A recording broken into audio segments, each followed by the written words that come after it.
Hi, I'm Kathryn M. Welcome to my home. This is my favorite room in the whole place.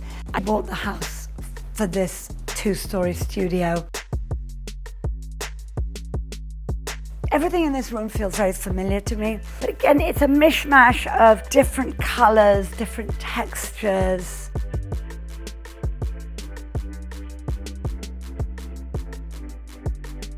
I'm a big believer in always having certain touches of the unexpected in a room.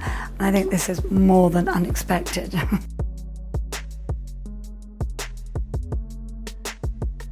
I put in those fabulous doors. It just looks like a continuation of the garden. My new dining room table that comes from my collection. You know what I like most about it? It's got this tiny detail of brass, which I think is really, really chic.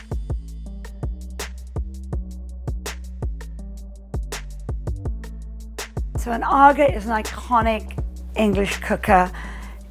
I couldn't get my boys to move to the English countryside. I brought the English countryside to my home here in Santa Monica. If you're going to have one room, this is it. It's living, kitchen, dining, all three places in one space.